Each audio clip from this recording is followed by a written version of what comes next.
우리 옆 사람과 인사할까요? 사랑합니다. 감사합니다. 당신을 축복합니다. 당신은 축복의 통로입니다. 나도 축복의 통로입니다. 자, 이름 밝히시고요. 자, 축복의 통로입니다. 아멘. 제 귀에는 민영이도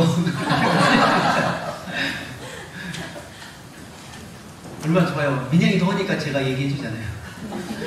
그만큼 자기를 자꾸 드러내고 하나님 앞에 감사하는 우리 모습이 되기 원합니다. 일단 그냥 웃자고 얘기해요. 오늘은 성령 강림주일입니다. 성령 강림주일하면 우리는 이런 생각을 할 때가 많습니다.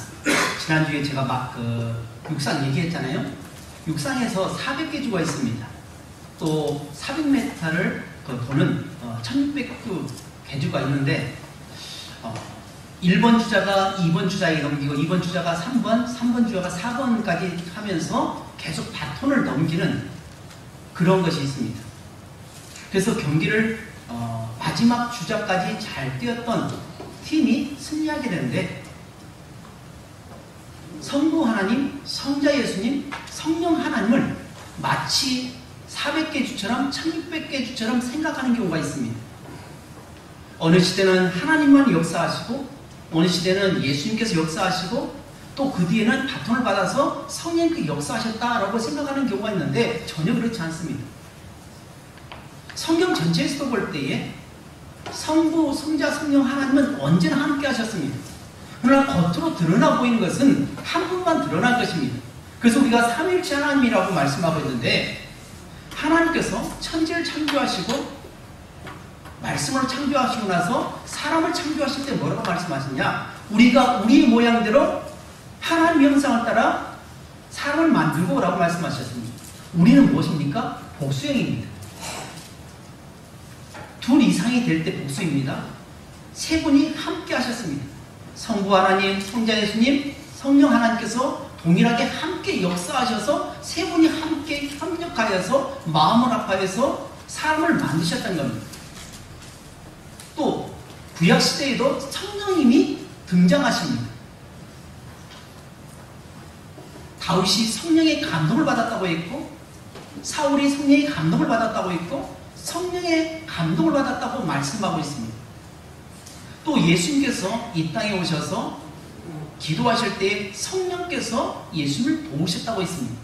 그러니까 성부, 성자, 성령 하나님은 언제나 협력 사역을 하셨다는 겁니다. 한 분이시지만 삼위가 있다는 거죠. 그 중에서 이제 예수님께서 십자가에 못 박혀 죽으시고 우리의 죄값을 담당하시고 죽은 자 가운데 사흘 만에 부활하셔서 우리에게 영원한 부활의 생명을 허락하신 부활의 천년배가 되신 뒤에 하늘로 올라가셨죠. 40일 동안 제자들과 함께 하셨습니다. 분명히 예수님께서 부활하셨다고 나는 살았다 하시면서 고기를 드셨습니다. 그럼에도 불구하고 제자들은 여전히 낙심하고 절망하고 두려움 가운데 있습니다. 육신으로 함께 하셨던 예수님께서 우리와 함께 하지 못한다고 생각하니까 불안하기 시작합니다. 오늘 우리도 그렇지 않습니까? 부모님들이 내가 너희와 함께 한다, 내가 너를 지키고 있다, 내가 너와 함께 있다 라고 얘기하지만 손을 꼭 붙잡지 않으면 불안한 마음이 우리 가운데 있는 거죠.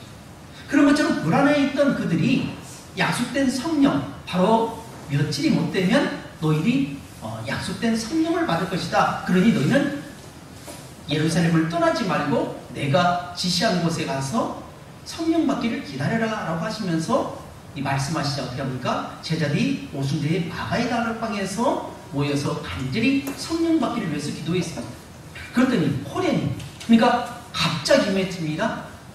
9일 동안 전혀 아무런 반응이 없었습니다. 우리가 비도 그러잖아요. 비가 구름이 잔뜩 껴가지고 비가 올 것처럼 생각할 때 비가 안 올 때가 많습니다. 근데 어떻게 합니까? 갑자기 비가 막 쏟아지잖아요. 눈이 내리기 시작하잖아요. 그런 것처럼 호련히 성령이 임했는데 마치 불의 혀처럼 각 사람들 위에 임했다고 했습니다. 또 바람 소리와 같이 그렇게 임했다고 했습니다. 이것은 시각적으로 또 청각적으로 들려진 역사입니다.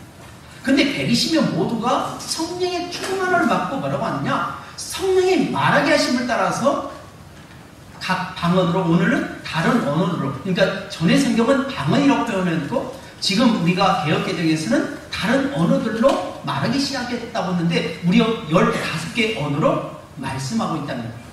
왜 15개 국어로 말씀하고 있었을까? 남유다가 바벨론에서 포로로 잡혀가고 나라가 완전히 뿔뿔이 흩어졌습니다. 나라가 자체가 없어졌습니다. 그래서 각 나라별로 다 흩어져 버렸습니다. 흩어져서 살아갈 때 어떻게 합니까? 그 나라에서 살아가기 위해서는 어떻게 하냐? 우리 고국어, 그러니까 한국어를 가지고 살아갈 수가 없기 때문에 어떻게 하냐? 일본어를 배워야 되고 또 프랑스어를 배워야 되고 불란서어를 배워야 되고 스페인어를 배워야 되고 영어를 배워야만이 또 중국어를 또 따갈로그를 배워야만이 그 지역에 살 수 있기 때문에 그 나라 언어를 이제 습득해서 살아갔던 그 사람들이 예수님께서 하나님께서 말씀하셨을 때 반드시 20세 이상 유대인 남자들은 다 어떻게 했냐? 1년에 3차례씩 반드시 성전에 예루살렘에 모여서 예배할 것을 그렇게 말씀하셨죠. 그래서 그 약속에 따라서 그들은 고국에 왔고 고국에 와서 오순절을 보내는 그 동안 어떻게 했냐? 그때에 성령을 받기 시작했는데 그 나라 사람들이 무려 15개 국에 있는 사람들이었다는 것입니다. 그래서 그들이 성령의 말하게 하심을 따라서 각 언어들로 말하자. 이게 웬일이냐? 저들은 갈릴 사람 아니냐? 제대로 배우지도 못했고 우리 언어를 배운 적도 없는데 어떻게 해서 우리가 우리말로 들려지냐? 옛날 우리의 고국어 한국어로 들려진 것이 아니라 자꾸만 영어로 들려지고 일본어로 들려지고 히브리어로 들려지고 이렇게 들려진 이유가 어떤 이유냐? 저들이 세술에 취했다 라고 말합니다. 그자 베드로가 뭐라 하죠? 지금 시간이 몇 시냐? 제3시간이야. 제3시는 지금으로 말하면 오전 9시입니다. 오전 9시에 술 취해서 돌아다니는 사람이 어디 있느냐라고 하면서 우리는 술 취한 것이 아니라 약속된 성령을 받았기 때문에 이렇게 말을 한다라고 하면서 너희들이 죽였던 그 예수가 살아나셨고 그 예수가 오늘 이런 일을 이루었다. 그리고 이런 역사를 이루었다고 그렇게 말하고 있다는 것입니다. 그렇다면 오늘 성령 강림주의를 통해서 우리가 어떤 교훈을 받을 수 있을 것인가? 성경에는 많은 교훈도 있고 가르침도 있고 여러 가지가 있지만 오늘은 교훈에 대한 것입니다. 저는 3가지를 말씀드리기 원합니다. 첫 번째로는 제자들이 예수님의 말씀에 순종했다는 것입니다. 제가 뭐라고 말씀드렸죠? 제자들이 예수님의 말씀에 순종했다라고 하는 것입니다. 두 번째로 약속된 성령을 기다려야 한다는 것입니다. 제가 뭐라고 말씀드렸죠? 약속된 성령을 기다려야 된다라고 하는 것입니다. 세 번째로 성령 받은 사람들이 성령의 말하게 하심을 따라서 복음을 전하였다는 것입니다. 제가 뭐라고 말씀드렸죠? 성령을 받은 사람들이 성령의 말하게 하심을 따라서 복음을 전했다는 것입니다. 그럼 첫 번째로 제자들이 예수님의 말씀에 순종했다는 것입니다. 오늘 본문 1절 말씀 다 같이 함께 읽겠습니다. 시작. 오순절 날이 이미 이름에 그들이 다 같이 한 곳에 모였더니 아멘. 이들이 다 같이 한 곳에 모인 이유가 무엇이겠습니까? 예수님께서 한 곳에 모이라라고 말씀하셨기 때문에 그렇다는 거죠. 사도행전 1장 4절에는 다음과 같이 말씀합니다. 사도와 함께 모이사 그들에게 군부하여 이르시되 예루살렘을 떠나지 말고 내게서 들은 바 아버지께서 약속하신 것을 기다리라 라고 말씀합니다. 사도와 함께 모이사 그들에게 분부하셨는데 뭘 분부하셨느냐? 예루살렘을 떠나지 말고 어딜 떠나지 말고요? 예루살렘을 떠나지 말고 또 내게 들은 바 아버지께서 약속하신 것을 기다리라 라고 말씀합니다. 뭘 기다리라고요?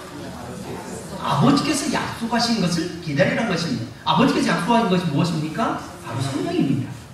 부활하신 예수님께서 하늘로 승천하시기 전에 제자들에게 분부하신 말씀이 예루살렘을 절대로 떠나지 말라는 것입니다. 내게서 들은 바 아버지께서 약속하신 것을 기다리라. 근데 예루살렘을 떠나지 말라고 할 때 이 제자들이 마음이 어떤 마음일까요? 예루살렘을 떠나고 싶었을까요? 떠나고 싶지 않았을까요? 떠나고 싶었다는 겁니다. 그래서 떠나지 말라고 한 것입니다. 사실 예루살렘은 성전의 중심입니다. 솔로몬이 성전이 이곳에 세워졌습니다. 솔로몬 성전이 세워지기 전에 그곳은 어떤 곳이냐? 바로 아브라함을 통해서 너희 자식 이삭을 번제로 드리라고 했던 곳이 바로 모리아산에서 드렸던 이 번제를 드렸던 그곳이 바로 바로 그곳입니다. 또 이것이 아나우나 타작마다 다윗이 어떻게 하죠? 자기의 권세를 나타내기 위해서, 자기의 명성을 나타내기 위해서 어떻게 하죠? 인구조사합니다. 인구조사한 결과 어떻게 하냐? 사람들이 3일 동안 질병을 죽어왔죠. 그 죽어갈 때 어떻게 합니까? 하나님께서 아나우나의 타작마당에서 제사를 드리라 라고 했습니다. 밭을 사가지고 그것을 드렸는데 그곳이 바로 오늘 솔로몬 성전입니다. 이 솔로몬 성전이 있는 이 예루살렘을 떠나지 말라고 말씀합니다. 근데 왜 제자들이 떠나려고 했느냐? 지금 예수님께서 계시지 않은 겁니다. 예수님께서 계실 때는 언제나 자기의 든든한 백이 되었기 때문에 당당하게 설 수 있었지만 지금 예수님이 계시지 않으니까 어떻게 하냐? 눈에 불을 켜고 제자들을 잡아서 죽이려고 하는 그 상황이 때문에 뿔뿔이 흩어지기 때문에 그것을 떠나고 싶어 하는 겁니다. 창세기 보면 야곱이 아버지와 어머니, 그러니까 이삭과 립과의 품에서 행복하게 살아갔습니다. 근데 어느 날 갑자기 아버지와 어머니의 품을 떠나서 멀리 바단 아람으로 도망가야 했습니다. 왜 그랬을까요? 에서가 자기를 죽이려고 했기 때문에. 형이 날 죽이려고 하니까 살아나기 위해서 어떻게 하냐? 외삼촌 집으로 도망간 것입니다. 마찬가지로 지금 예수님의 제자들이 예루살렘에서 떠나고 싶은 마음이 있었던 것은 바로 예수님이 계시지 않으니까 예수님이 그동안 자기의 울타리가 되어주셨는데 이 울타리가 제거됐다고 생각하니까 그들은 불안해서 도망가고 싶은 마음이 있었습니다.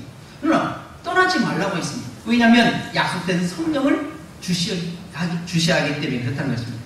예루살렘은 이스라엘의 신앙 중심지였습니다.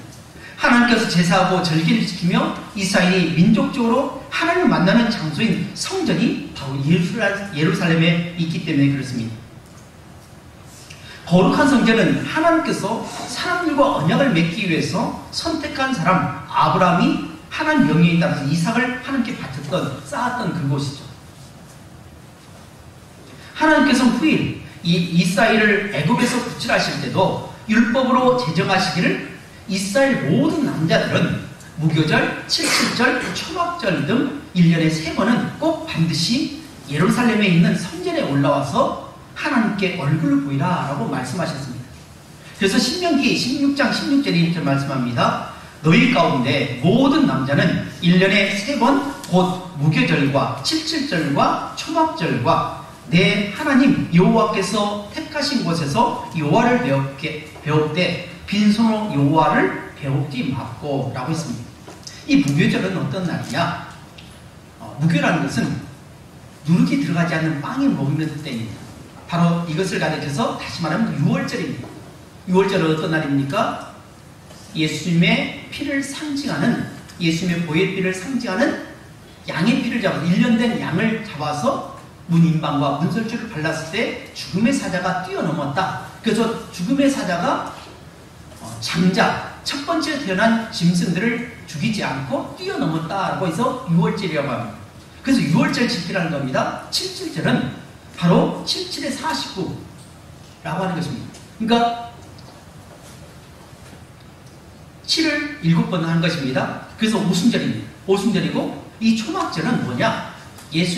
하나님께서 이스라엘 백성을 출애굽시켜서 광야에 거할 때에 구름기둥과 불기둥으로 지켜주셨습니다. 그리고 만나와 메추라기를 먹었던 그 땅.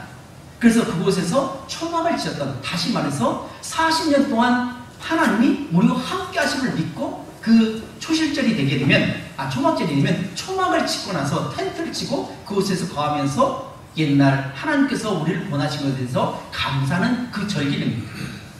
이 세 절기에는 반드시 예루살렘에 와서 성전에 와서 예배를 드리도록 그렇게 했다는 것입니다.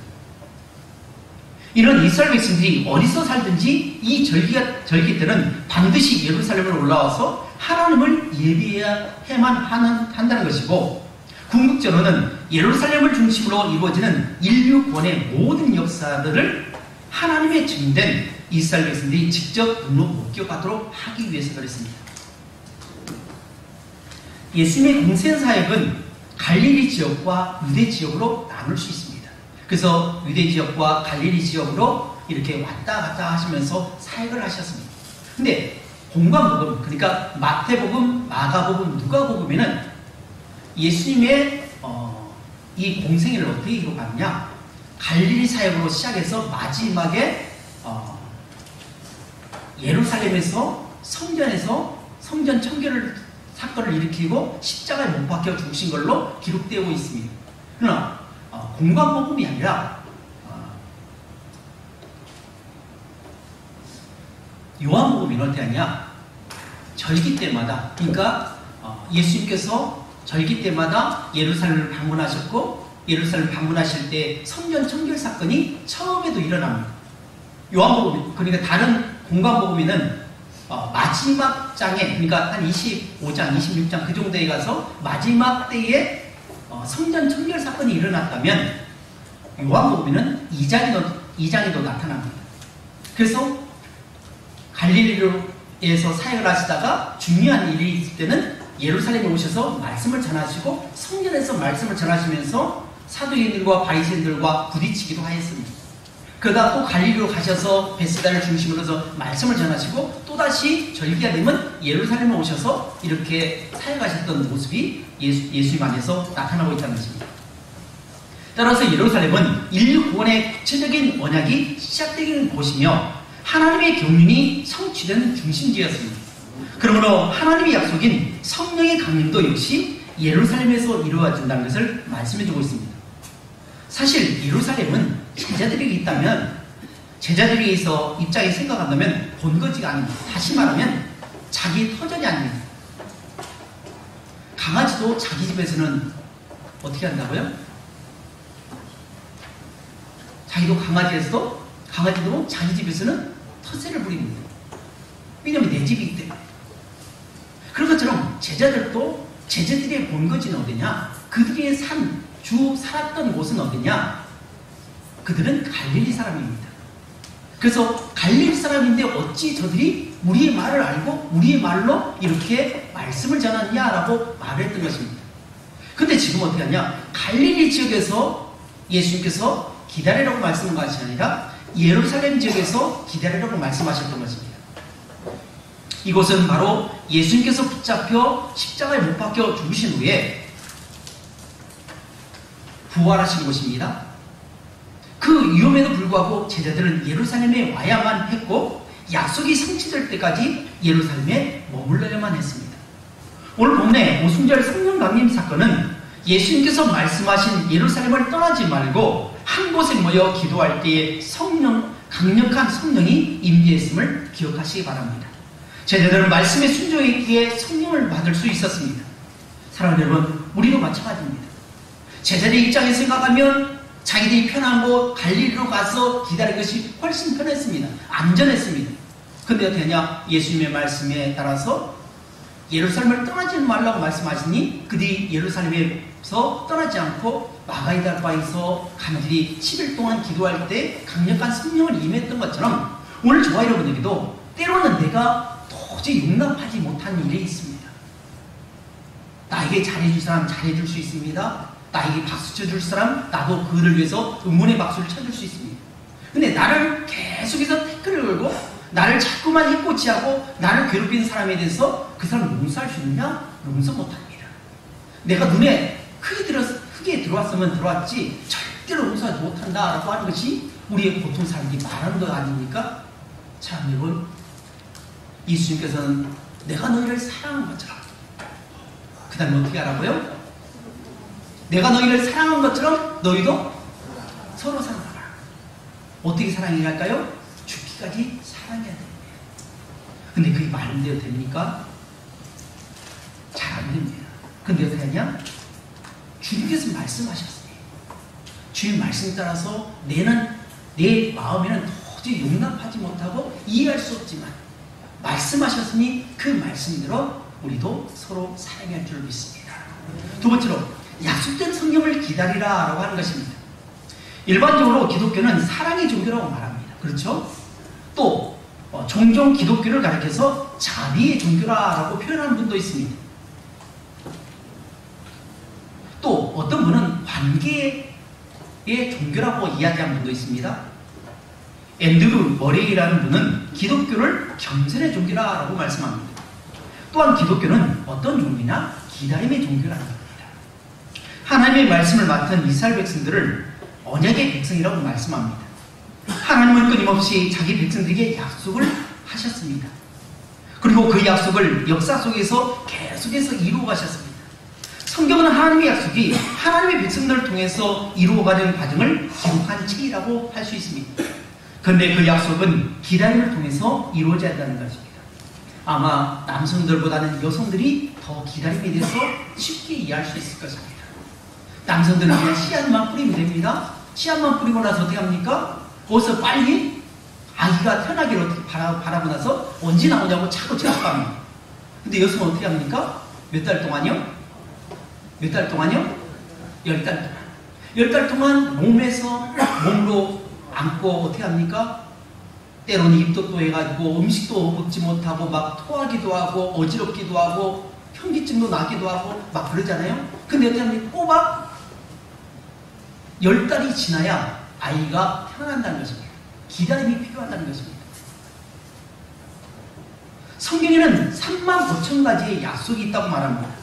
그 약속 가운데 가장 중요한 것은 3가지로 요약할 수 있는데, 첫 번째로는 구원자의 약속입니다. 무엇이요? 구원자의 약속. 뭘 말합니까? 예수 그리스도를 보내주겠다는 겁니다. 두 번째로는 하나님 나라에 대한 약속입니다. 천국이 있다는 것입니다. 세 번째로는 성령 임재의 약속입니다. 제자들은 구원자를 만났습니다. 예수님을 만났습니다. 또 예수님을 통해서 하나님 나라에 대해서 밝히 들었습니다. 그리고 이제 세 번째 약속만 남았습니다. 뭐 어떤 약속입니까? 성령 임재의 약속입니다.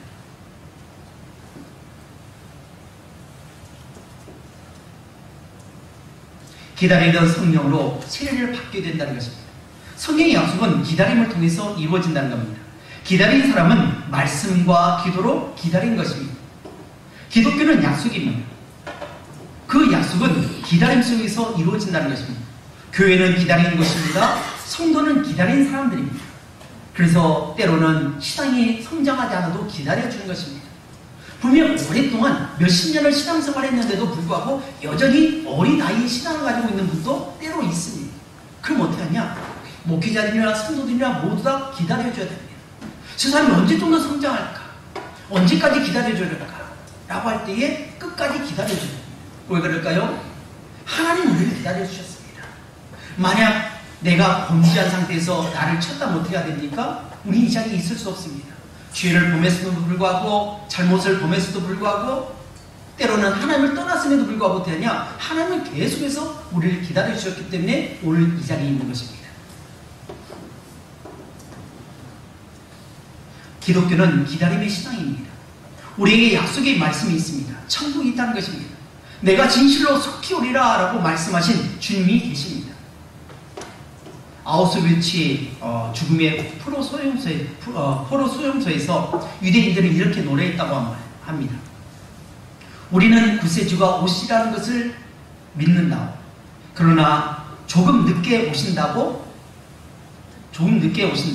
나는 믿는다. 나는 믿는다오. 영원한 평화의 그날이 땅 위에 오리라. 나는 믿는다오. 그때가 다가오고 있으며 더딜지라도 오리라. 나는 믿는다. 포로 수용소에 들어가서 가스실에 들어가서 죽어가는 그 상황 속에 있는 이 사람들에게 어떻게 이런 신앙의 고백이 있을 수 있을까요? 그들은 진실되게 예수님을 잘 믿었다는 겁니다. 죽음의 포로 수용소에서 살아남은 사람은 공부 잘하는 사람, 그리고 빽 있는 사람, 능력 있는 사람, 건강한 사람이 아니었다는 것입니다. 소망 중의 기다림을 가지고 포기하지 않는 그런 사람이었습니다. 팜세라는 불후의 명작을 남긴 파스칼은 이렇게 이야기했습니다. 사람들이 기다림을 상실하면서 정말 귀중한 것을 잃어가고 있다. 사람들이 기다림을 상실하면서 어떻게 하냐? 정말 귀중한 것을 잃어가고 있다는 것입니다. 여러분 진주 좋아하시죠? 혹시 여러분 중에 진주 목걸이 가지고 계신 분이 있습니까? 있어도 얘기 않겠죠? 근데 진주가 탄생하기까지 어떻게 합니까?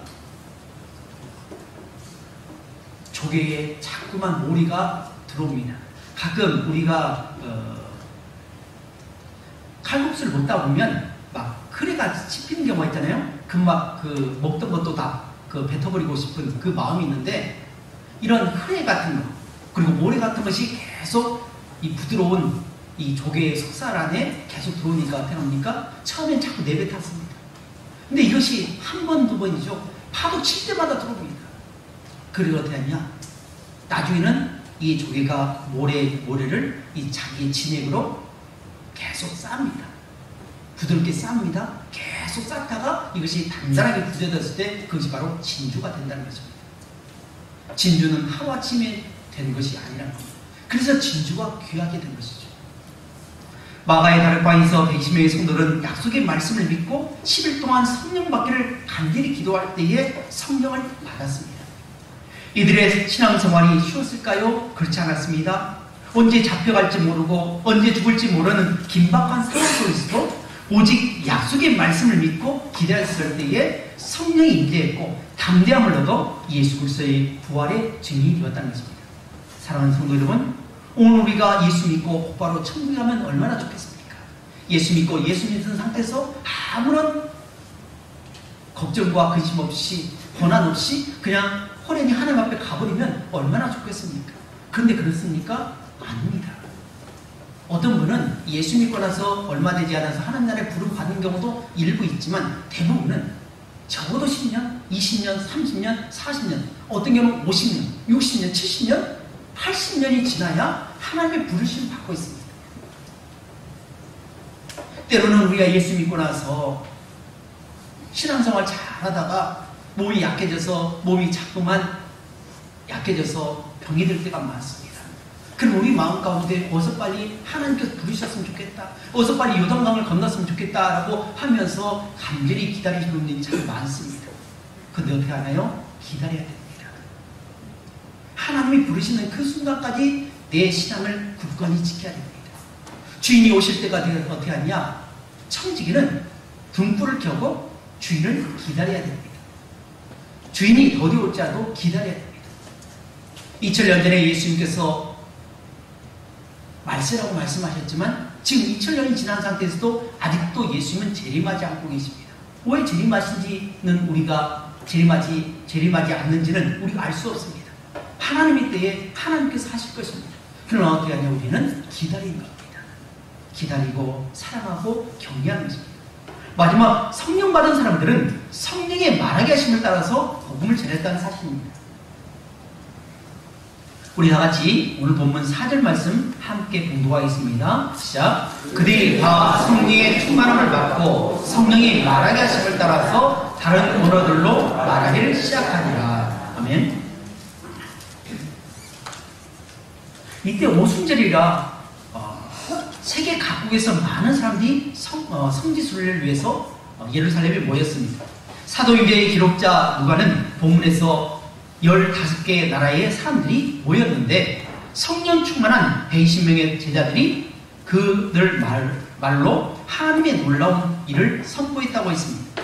본문에는 방언이란 디아텍토스라는 거 쓰고 있는데 이건 어떤 나라나 지방의 언어를 가리킵니다. 제자들은 외국어를 공부하지 않는 갈릴리 어부 출신이었는데 외국어를 하니 얼마나 놀랐겠습니까? 방언의 말함을 이란 의미가 무엇일까요? 그것은 의사소통이 회복이 되었다는 것입니다. 화면을 띄워주세요. 구약의 바벨론 사건을 구약에 보면 바벨론 사건을 통해서 어떻게 합니까? 언어가 흩어졌습니다. 왜 언어를 흩어버렸습니까? 우리가 우리의 이름을 내고 하나님 없이도 살아가자. 왜 이런 말을 했느냐? 왜 그들은 바벨탑을 쌓았느냐? 이미 과거에 어떤 일이 일어났습니까? 노아의 방주 사건을 통해서 코로 숨쉬는 모든 사람들과 동물이 다 죽었습니다. 그때 어떻게 하죠? 그들은 하나님이 또다시 홍수를 내시면 우리가 살아날 것이다. 우리 힘으로 하나님 비록 심판하지만 우리는 살아나려고 말 것이다 라고 하면서 다짐을 하고 서로 결단해서 바벨탑을 쌓았다는 것입니다. 하니까 높이 쌓겠다는 것입니다. 그래서 어떻게 합니까? 자기 이름을 내게 하겠다는 것입니다. 이것이 바로 교만입니다. 인간의 본분은 하나님을 영화롭게 하는 것인데 하나님은 온데간도 없이 자기 이름을 드러내고자 하는 이 욕심 때문에 바벨탑을 쌓았을 때 어떻게 합니까? 하나님께서 오늘을 흩어버렸습니다. 그래서 그들이 벽돌 달라고 하는데 전혀 알아듣지 못합니다. 그렇게 언어가 흩어져 버렸는데 이제는 그 언어의 소통이 이루어졌다는 것입니다. 하나님께서는 교만한 자들, 자신의 이름을 드러내고 하나님처럼 높아지려고 한 자들의 언어를 흩으셨는데 이제 그 언어를 회복하신 것입니다. 오순절에 성령이 임했습니다. 왜 오순절에 임했느냐?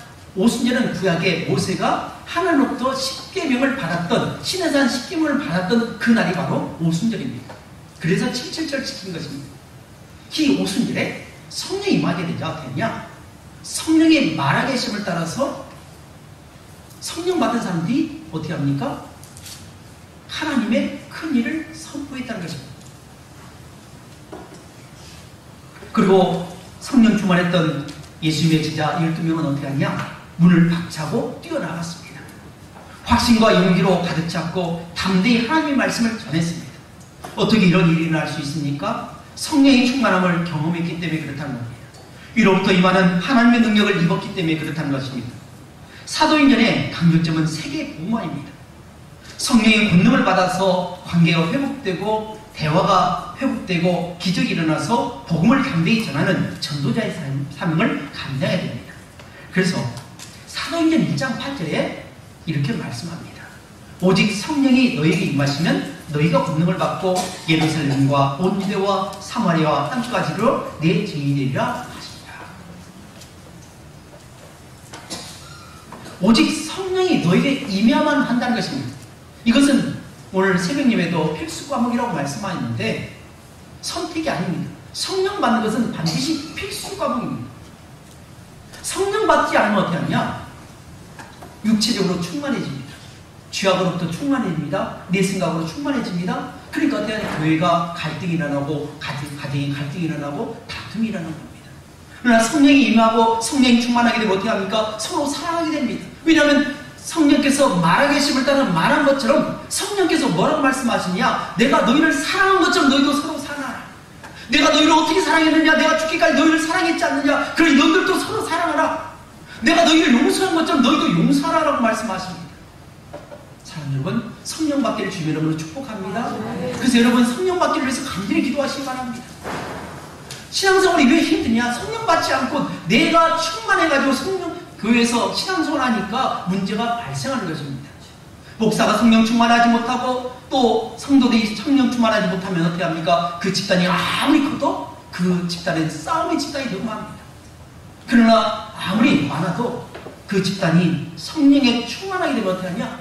성령의 말하계심을 따라서 성령께서 하시고 싶은 그 말씀, 하나님께서 말씀하고자 하는 그 뜻에 따라서 우리는 순종하기 때문에 그 단체는, 그 공동체는 행복한 공동체가 될 수가 있습니다. 이 말씀을 맺기 원합니다. 성령 강림주에 주시는 우리의 교훈은 무엇일까? 우리에게 주시는 교훈은 무엇일까? 첫 번째로는 제자들이 예수님의 말씀에 순종했다는 것입니다. 여러분도 순종하시길 주님 이름으로 축복합니다. 두 번째로 약속된 성령을 기다려야 한다는 것입니다. 그러나 이 약속된 이 성령은 기다릴 때 내 때가 아니라 누구의 때요? 하나님의 때. 그래서 우리가 기도하는 모든 것들 가운데 기도하는 것이 있을 것입니다. 그 기도를 어떻게 하냐? 하나님께서 하나님 때에 하나님께서 이 일을 이루갈 수 있도록 우리는 기다리는 것입니다. 세 번째로 성령 받은 사람들이 어떻게 했느냐? 성령의 말하계심을 따라서 복음을 전했다는 것입니다. 그러면 우리는 또 어떻게 하냐? 성령이 말하게 하심을 따라서 성령 받은 사람 어떻게 하냐? 사랑해야 됩니다. 용서해야 됩니다. 용납해야 됩니다. 기다려줘야 됩니다. 품어줘야 되고 우리는 관용을 베풀어야 할 줄 믿습니다. 바라기요 오늘 말씀을 통해서 우리에게 주신 그 교훈을 깊이 마음에 새기고 우리가 말씀에 순종하고 또 성령을 기다리고 또 기다림 가운데 우리는 성령의 말하계심을 따라서 말함을 말미암아 하나님 앞에 모아 우리는 우리 모두가 되시길 주 이름으로 축복합니다. 기도하겠습니다.